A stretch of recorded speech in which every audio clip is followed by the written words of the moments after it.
Muito bem, louvado seja o nome do Senhor. Meus irmãos, nós estamos estudando desde os domingos passados, né, e refletindo aqui na história do profeta Elias. E hoje nós vamos dar sequência aos nossos estudos. Eu convido você a abrir a palavra de Deus no primeiro livro de Reis, dos Reis, capítulo 17.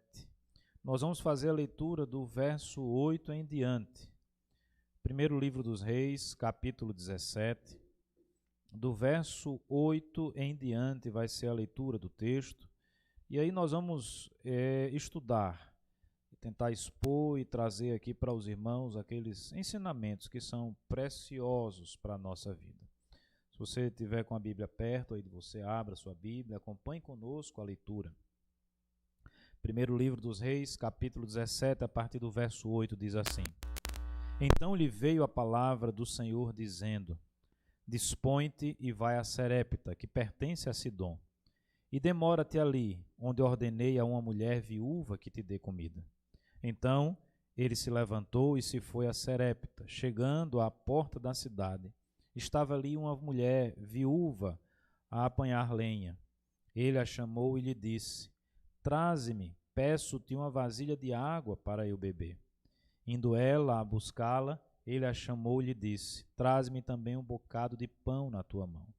Porém ela respondeu: Tão certo como vive o Senhor teu Deus, nada tenho cozido. Há somente um punhado de farinha numa panela e um pouco de azeite numa botija. E vês aqui, apanhei 2 cavacos e vou preparar esse resto de comida para mim e para o meu filho. Comê-lo-emos e morreremos. Elias lhe disse: Não temas, vai e faze o que disseste. Mas primeiro faze dele para mim um bolo pequeno e traze-mo aqui fora. Depois farás para ti mesma e para teu filho. Porque assim diz o Senhor, Deus de Israel: a farinha da tua panela não se acabará, e o azeite da tua botija não faltará, até ao dia em que o Senhor fizer chover sobre a terra. Foi ela e fez segundo a palavra de Elias. Assim comeram ela e a sua casa muitos dias. Da panela a farinha não se acabou, e da botija o azeite não faltou, segundo a palavra do Senhor por intermédio de Elias. Depois disto, adoeceu o filho da mulher, da dona da casa, e a sua doença se agravou tanto que ele morreu. Então disse ela a Elias: Que fiz eu, ó homem de Deus? Vieste a mim para trazeres à memória a minha iniquidade e matares o meu filho? Ele lhe disse: Dá-me o teu filho. Tomou-o dos braços dela e o levou para cima, ao quarto, onde ele mesmo se hospedava, e o deitou em sua cama. Então clamou ao Senhor e disse: Ó Senhor, meu Deus, também até a esta viúva com quem me hospedo afligiste, matando-lhe o filho? E estendendo-se 3 vezes sobre o menino, clamou ao Senhor e disse: Ó Senhor, meu Deus, rogo-te que faças a alma deste menino tornar a entrar nele. O Senhor atendeu à voz de Elias, e a alma do menino tornou a entrar nele e reviveu. Elias tomou o menino e o trouxe do quarto à casa, e o deu à sua mãe e lhe disse: Vê, teu filho vive. Então a mulher disse a Elias: Nisto conheço agora que tu és homem de Deus e que a palavra do Senhor na tua boca é verdade. Amém. Vamos orar, meus irmãos, pedindo a graça, misericórdia, acima de tudo a iluminação de Deus, para entendermos a sua palavra e aplicá-la na nossa vida. Ore comigo. Senhor nosso Deus, nós clamamos e pedimos nesse momento pela tua iluminação à nossa mente e ao nosso coração. Desvenda, ó Deus, os nossos olhos, a fim de que possamos entender, compreender as verdades contidas na tua palavra. E que, ó Deus, as verdades aprendidas e apreendidas hoje possam ser colocadas em prática por cada um de nós. Te louvamos e te bendizemos pela tua palavra, por testemunho, ó Deus, tão maravilhoso que nós acabamos de ler. E, ó Deus, que o teu Santo Espírito possa colocar no nosso coração a palavra certa, a palavra correta, o entendimento correto. Nós oramos assim no nome do Senhor Jesus. Amém. Amém. Meus irmãos, rapidamente, de forma introdutória, me permita aqui resgatar um pouco da história que nós estamos estudando. Elias, ele recebe da parte de Deus a orientação de confrontar um rei tirano, mau, Acabe, casado com uma mulher pagã, Jezabel, reino do norte de Israel. A ação desse rei é uma ação que traz e consolida a religião pagã nos arraiais de Deus, nos arraiais do Senhor, na própria nação de Israel. Deus então levanta o seu profeta que vai àquele rei e diz: olha, por 3 anos não haverá chuva sobre a terra. E todos nós sabemos, meus irmãos, que quando não chove em determinada região, significa que essa região vai sofrer falta de mantimento, com a falta de alimento. A terra não vai produzir, porque para que a terra produza, ela necessita, ela precisa da água. E Elias então levou aquela palavra dura, aquela palavra do Deus soberano, aquela palavra que é enfática, objetiva, direta. E depois de ter falado isso, a providência de Deus agindo na vida do profeta Elias, retira-o da presença do rei Acabe, leva-o para uma região, e esse foi o objeto da nossa reflexão e do nosso estudo e da nossa exposição no domingo passado, a um lugar chamado Querite, a um riacho, né, uma torrente. Aos estudiosos praticamente consenso em afirmarem que este era um rio não perene, mas um rio que dependia, né, das águas que desciam das montanhas e que em algum momento haveria água, em outro momento não haveria água. E ali Deus preserva a vida de Elias da ação terrível do rei Acabe, de sua esposa, e ali também Deus sustenta Elias. E eu queria introdutoriamente fazer a seguinte observação. Eu acho que nós não trabalhamos isso no domingo passado. A forma como a providência de Deus está agindo na vida do profeta Elias. Deus manda ele ir para essa região, para esse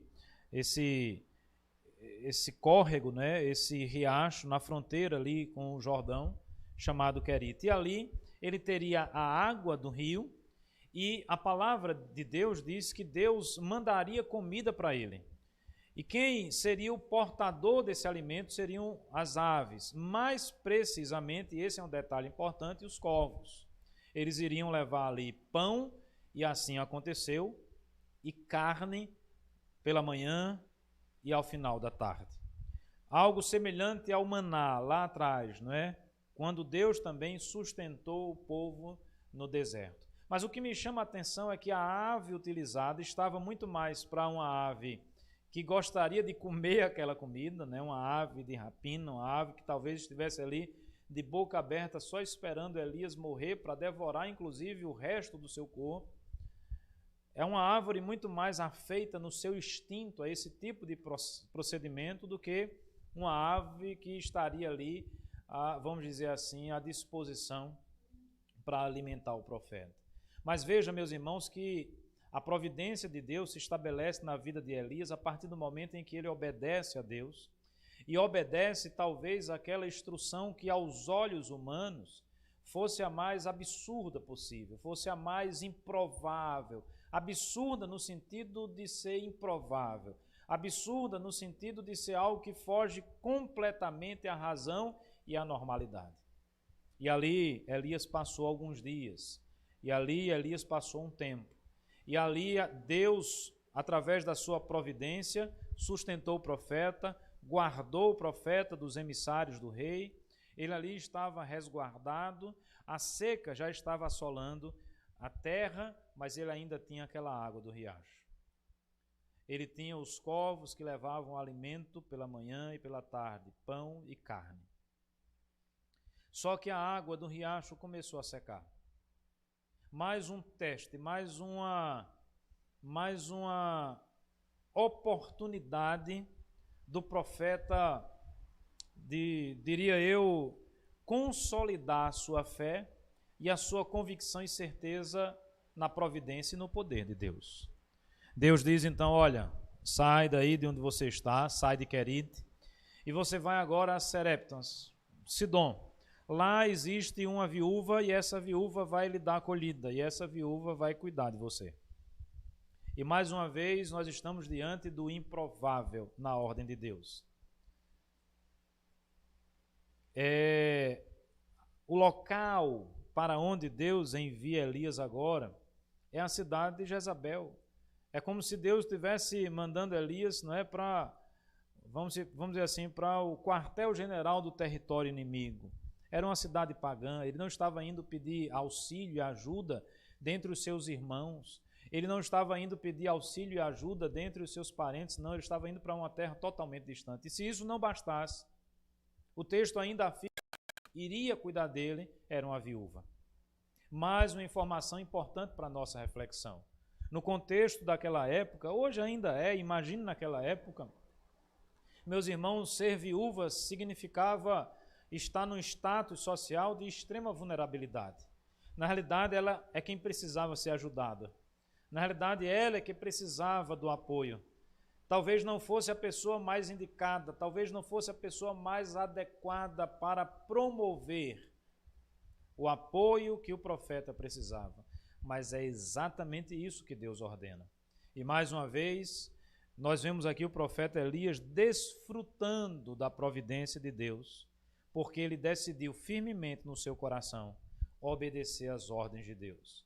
Ele começou a agir passo a passo, de acordo com a vontade de Deus na sua vida. Indo para Querite, uma região e talvez um local que não fosse o melhor, talvez pensássemos nós, seria muito mais interessante que Deus mandasse o profeta para um rio perene, não um rio e não um riacho de poucas águas, não é?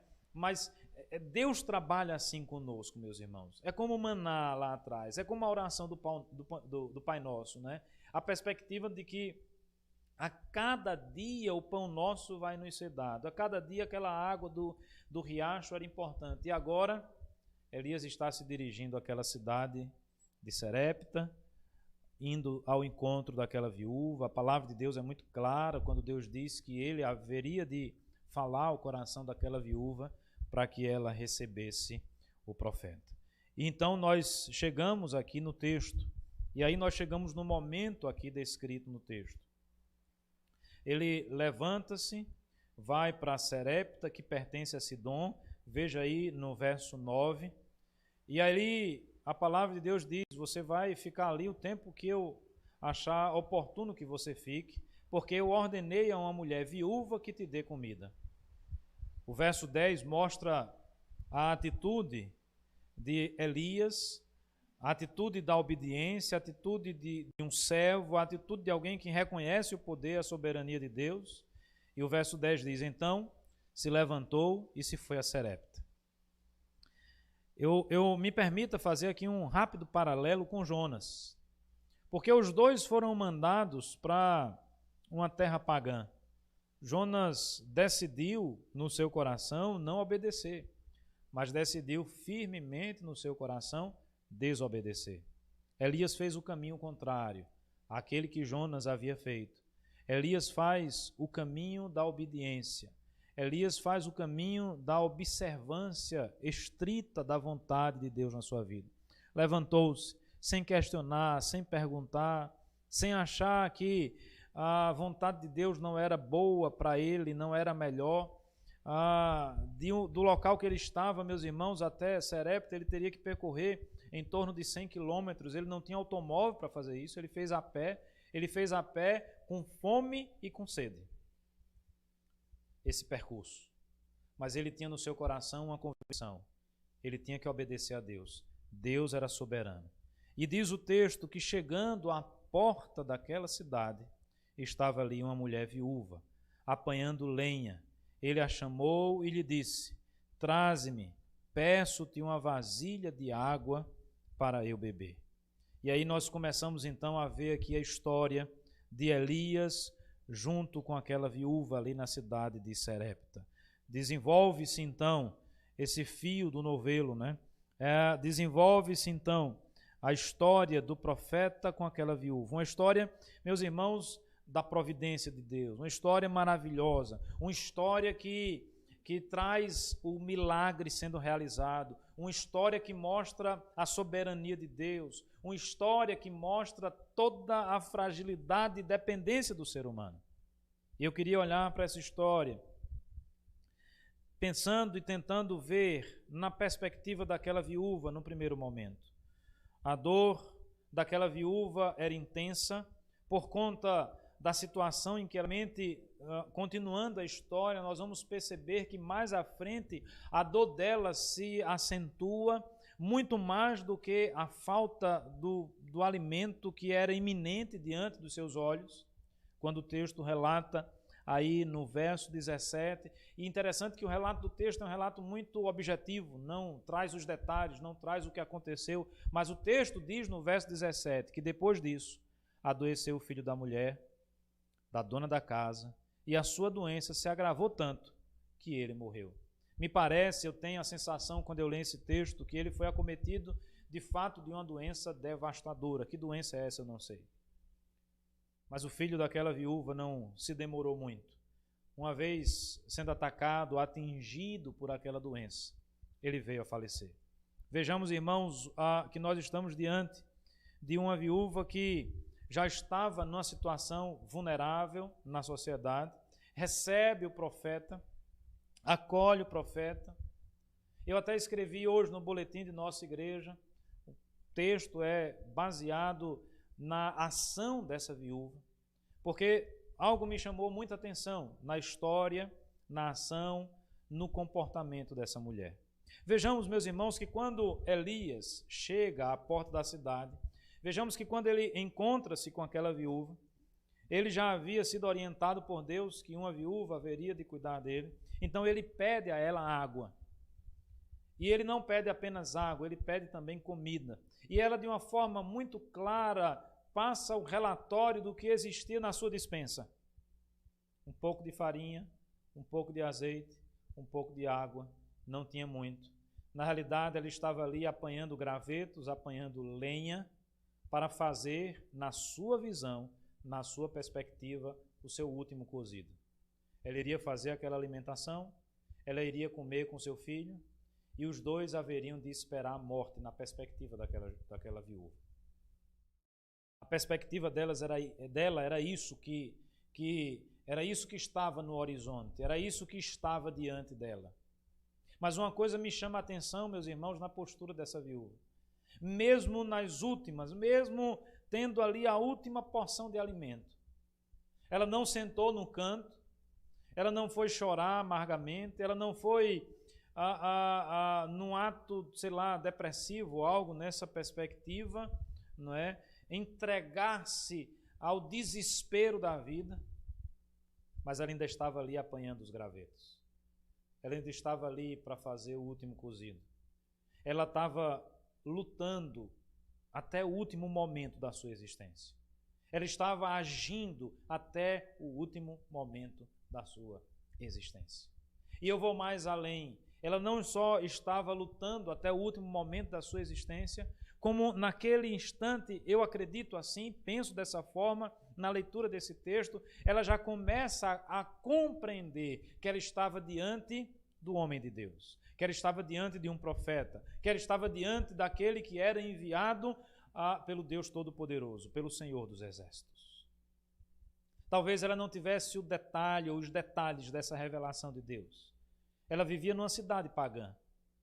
E nós não temos a informação o quanto essa mulher tinha conhecimento de Deus, até porque nós sabemos que o conhecimento, meus irmãos, que nós temos de Deus se dá através daquilo que Ele se revela a nós. Nós não temos por nós mesmos essa capacidade de construirmos sozinhos um conhecimento claro e verdadeiro a respeito de Deus, se Ele não se revelar a nós, se Ele não se mostrar a nós.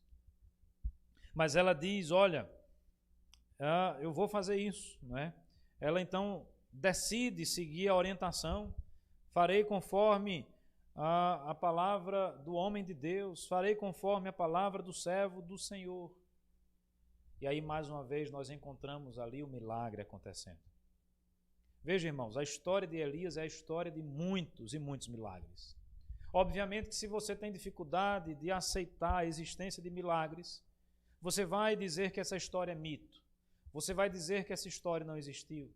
Você vai dizer que isso aqui é conto, é fábula. Mas nós que somos cristãos, nós que acreditamos na palavra de Deus como sendo a verdade, nós compreendemos perfeitamente que o Deus que nós servimos é o Deus que pode realizar milagres. E o texto diz então que ela fez conforme a palavra do profeta, ele comeu, depois ela fez a comida para o seu filho, para ela mesma, ou seja, para a sua casa. E o texto, de uma forma muito clara, veja aí na sua Bíblia o versículo 16. Diz que da panela a farinha não se acabou.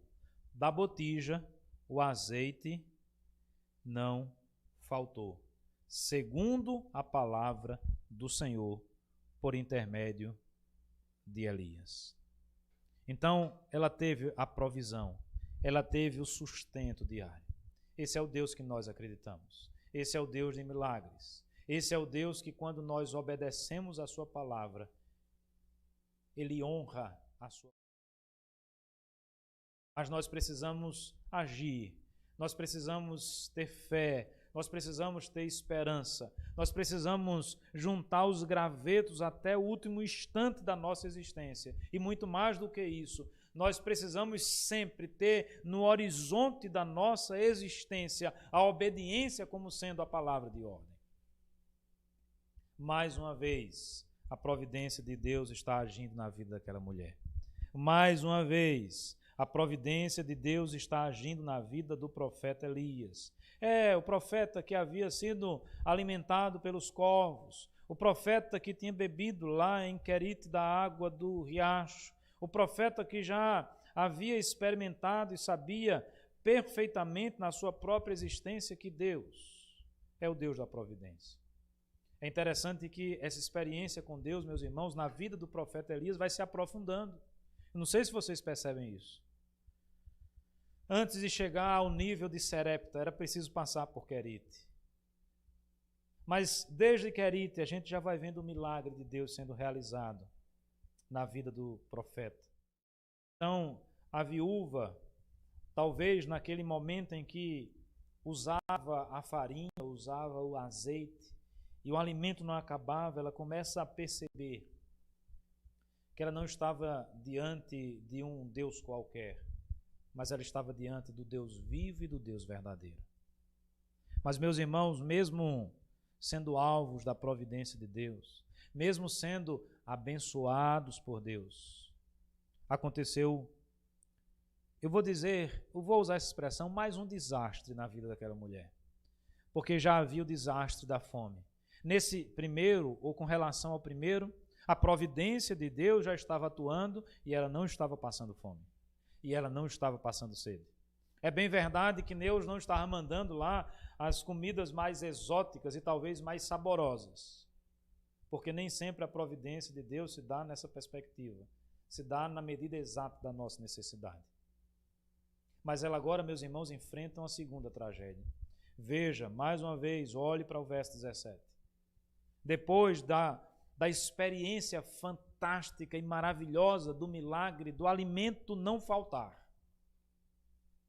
o texto diz que o seu filho adoeceu e morreu. Meus irmãos, olhemos mais uma vez para essa viúva.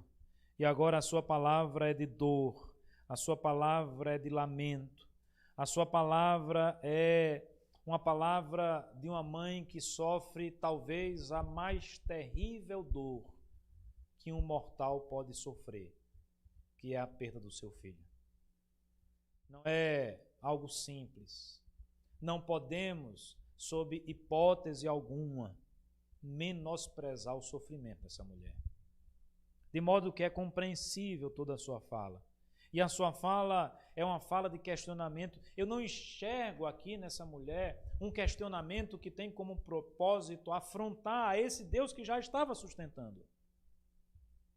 Mas eu vejo aqui uma mãe sem o filho, em profunda tristeza, vivenciando mais uma tragédia, e que no afã de externar toda a sua dor, todo o seu sofrimento, ela questiona, ela esbraveja, ela levanta a sua voz, não afronta a Deus, mas como uma genuína expressão do sentimento que estava no seu coração.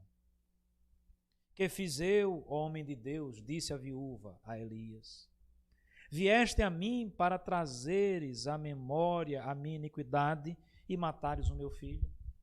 Interessante, na fala dela, ela reconhece a soberania de Deus e reconhece-se como pecadora. E reconhece, inclusive, que a morte é a paga pelo pecado. Ela sabe, ela vê-se, ela reconhece-se como alguém que é pecadora. A minha iniquidade, diz ela, essa é a expressão dela. Veja que nós estamos diante de uma mãe que sofre, de uma mãe que está angustiada, que perdeu agora o seu filho. Não basta o marido que ela já tinha perdido, era viúva, agora perde o seu filho. Não sabemos ao certo a idade, em que momento da vida estava esse menino, mas talvez ele fosse, né, a força que ela precisaria para uma inserção mais uma vez na sociedade, e ela então está completamente à mercê. No momento que nos vemos fracos, no momento em que percebemos a agilidade, não é? Toda a nossa falta de capacidade para solucionar tantas questões da vida.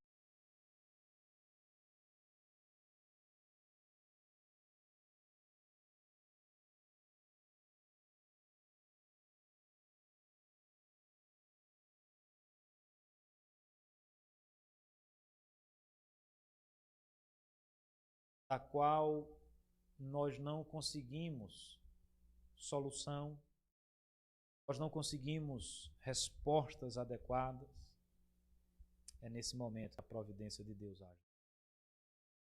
E aí eu queria que você prestasse agora atenção na resposta do profeta. Elias poderia se sentir afrontado, Elias poderia dizer, poxa, a morte faz parte da realidade humana, não basta o milagre do azeite, da farinha, não basta toda a experiência que nós estamos vivendo na presença de Deus. Talvez Elias pudesse naquele momento se colocar, não é, numa posição assim de alguém que está, como é que eu diria, de alguém que está sendo desrespeitado, de alguém que está sendo afrontado. Mas me chama a atenção, meus irmãos, eu queria destacar alguns pontos dessa postura de Elias, dessa forma como Elias respondeu àquela mulher. E eu vou mais além. Dentro dessa resposta de Elias está também a sua oração a Deus. Nós vamos ver nesse bloco aí, não é? Aquilo que Elias fez e aquilo que Elias falou para Deus, não é? A sua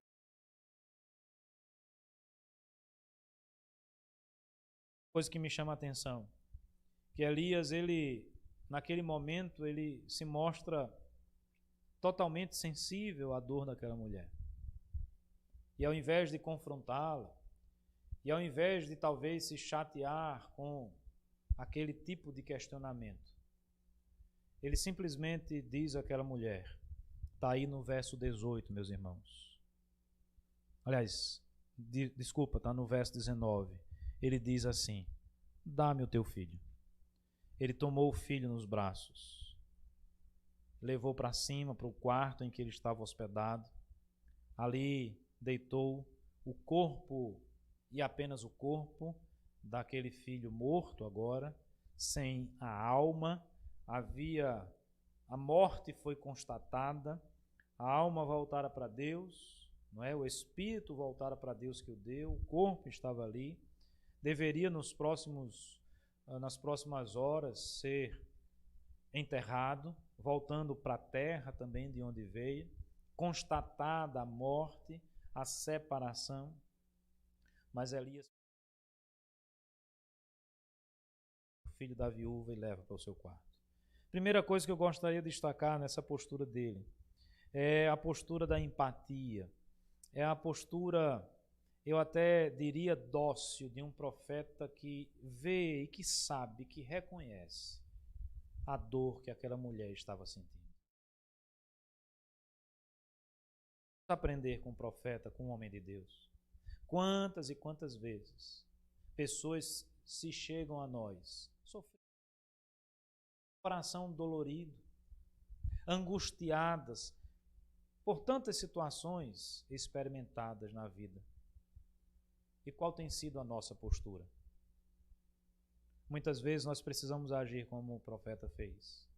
Ele pega aquele filho nos braços, mostrando toda a sua empatia. Mas vai me chamando a atenção a forma como ele ora, não é? A forma como ele se comporta. Diz o texto que ele pegou o filho e levou para o seu quarto. É no secreto, é no quarto, é longe dos holofotes. Não é nas redes sociais que a caridade é feita, não é?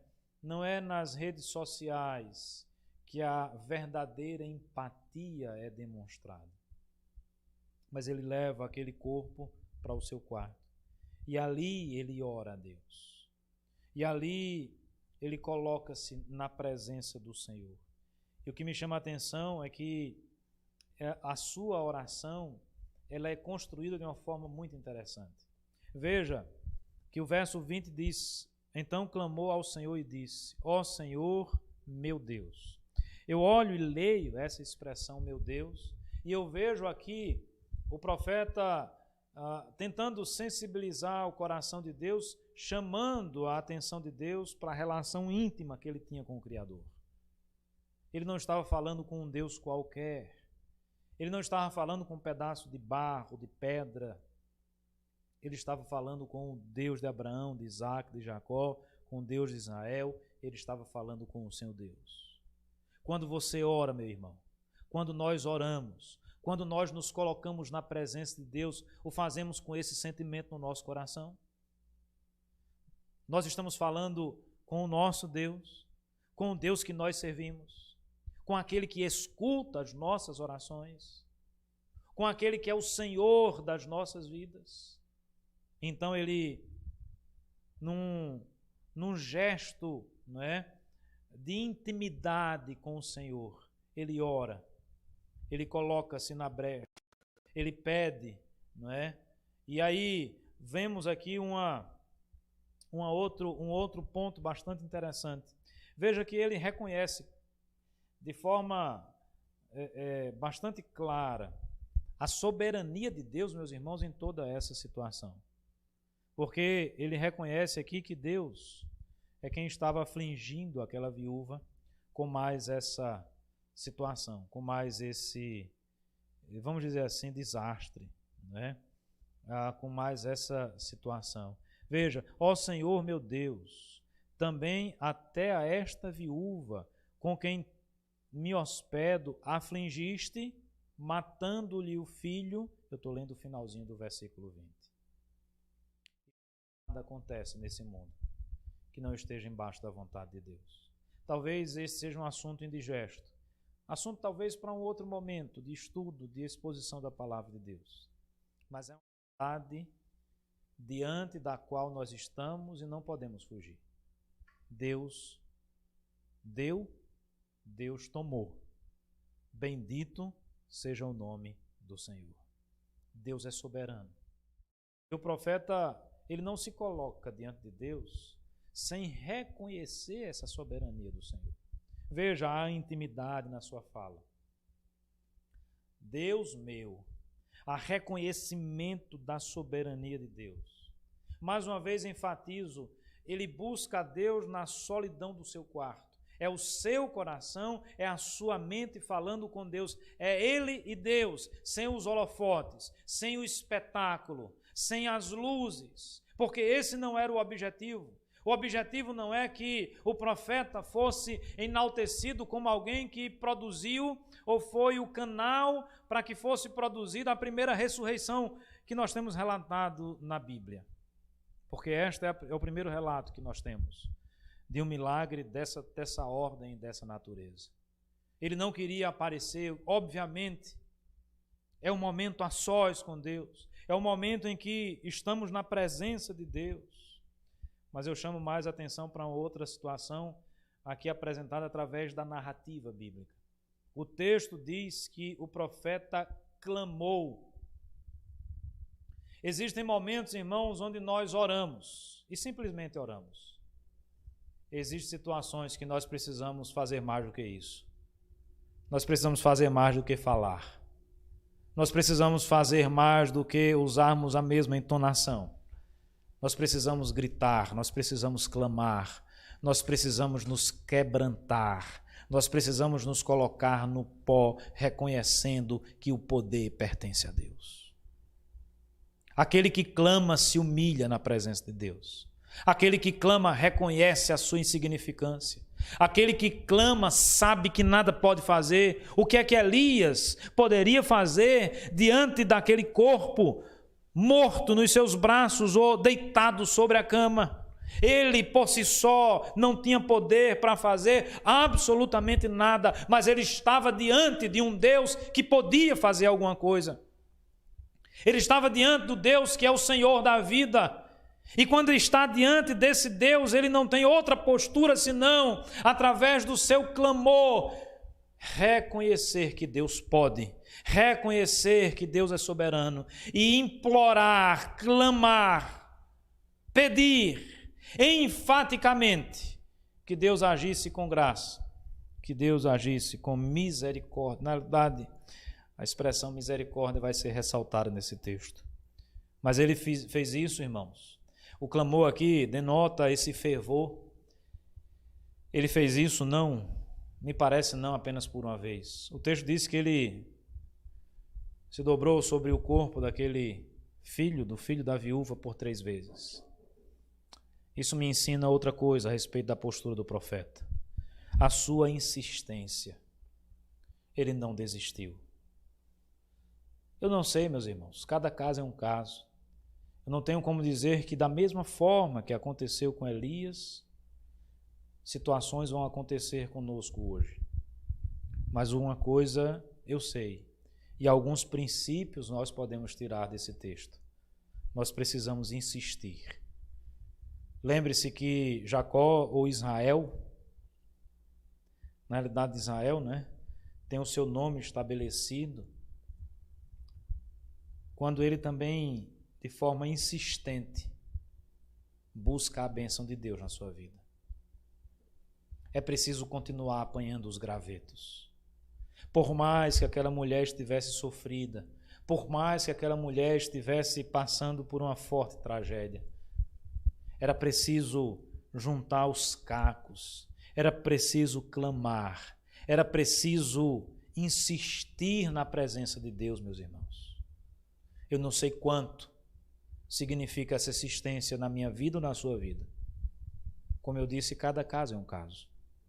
Naquele momento, 3 vezes foram suficientes para que Deus respondesse à oração feita com fervor, ao clamor feito pelo profeta de Deus. E ele então, no ato final, apela é a expressão mesmo, pela misericórdia de Deus. Aquela viúva estava muito consciente, meus irmãos, da sua iniquidade. Tanto é que ela diz na sua palavra introdutória: Deus veio me visitar, para trazer à memória a minha iniquidade e assim levar o meu filho. Nós somos pecadores. Então, meus irmãos, nós não merecemos. Não é pelo nosso merecimento que as situações podem ser revertidas e a bênção de Deus pode atingir a nossa vida. Não é porque você merece, não é porque eu mereço. E quando a gente usa a expressão apelar para Deus, essa expressão traz essa carga, essa ideia expressa. Eu preciso apelar para a misericórdia. Lembre-se, misericórdia é e significa não receber aquilo que eu mereço. Naquele momento, o profeta estava apelando a Deus. Deus, age com misericórdia. Traz esse jovem à vida. Que a alma entre de novo no seu corpo. Que haja vida, comunhão mais uma vez. Desfaz a separação. Que história belíssima, meus irmãos.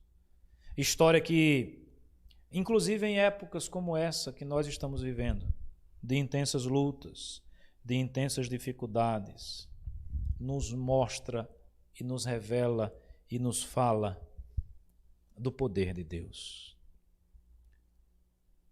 O profeta orou ao Senhor mais uma vez. Ó Senhor, meu Deus, rogo-te que façais a alma deste menino tornar a entrar nele. Louvado seja Deus, meus irmãos, porque o verso 23 registra, o 22 registra que o Senhor atendeu a voz de Elias. A alma do menino tornou a entrar nele. E diz o texto que ele reviveu. Ele ressuscitou dentre os mortos. Pelo poder de Deus. Pela força do Senhor. Qual é o tamanho do seu problema? Qual é o tamanho da sua angústia? Qual é o tamanho da sua aflição? Ore a Deus. Suplique ao Senhor. Clame com fervor, de forma insistente. Confie na providência de Deus. Porque ao cabo, a bênção do Senhor se fará presente na nossa vida. E eu me caminho, meus irmãos, para o final da minha fala nesta manhã, chamando a atenção para a resposta agora de Deus e, consequentemente, para o testemunho também daquela viúva. Deus, como nós acabamos de ler, respondeu às orações, ou à oração do profeta Elias. Ele então havia subido com aquele menino nos braços morto e colocado aquele corpo na sua cama. Diz o texto que ele agora toma o menino e desce, do quarto à casa, e ele devolve o filho àquela mãe. E ele diz assim: vê, teu filho vive. E aí o texto diz que naquela hora, naquele mesmo momento, o testemunho daquela mulher foi fantástico. Ela diz assim: nisto conheço agora que tu és homem de Deus e que a palavra do Senhor na tua boca é verdade. Meus irmãos, que lição preciosa para todos nós. Eu pergunto para você que é cristão, você que conhece a Cristo, você que está aí servindo, nas fileiras do Evangelho, na igreja visível há tantos anos. E essa pergunta, obviamente, ela serve para mim também. Será que as pessoas podem olhar para nós e dizer da mesma forma que aquela viúva disse para o servo do Senhor? Agora eu estou vendo que a palavra de Deus na tua boca é a verdade. Por que ela conseguiu enxergar isso, meus irmãos? Porque ela percebeu que a palavra do profeta era verdade. Porque a palavra do profeta é a palavra de poder. A palavra de Deus é a palavra de poder. É a palavra que restaura. É a palavra que modifica. É a palavra que faz viver aquele que está morto.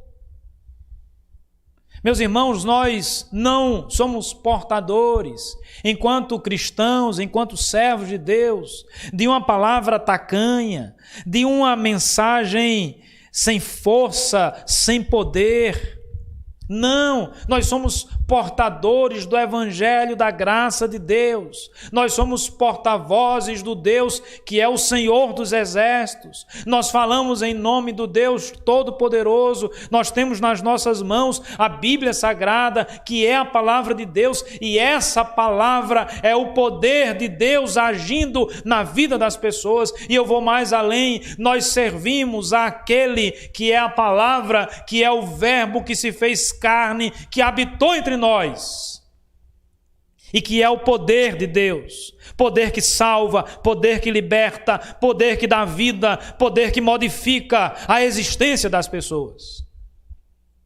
Que nessa manhã, eu e você possamos aprender lições preciosas desse texto, do ponto de vista da viúva, das suas ações, do ponto de vista do profeta e das suas ações, e acima de tudo, do ponto de vista do Deus que é o Senhor dessa história. Depois de Querite, Serepta, o profeta vai se fortalecendo e experimentando as bênçãos de Deus. Milagres vão acontecendo na sua vida. Ele vai enxergando as maravilhas, os corvos, a água do riacho, o alimento, a farinha e o azeite que não se acabava. E agora, um jovem morto que ressuscitou. Me parece que o profeta finalmente está pronto para o Monte Carmelo. Mas isso nós vamos ver no domingo que vem. Que Deus assim nos abençoe. Amém. Amém.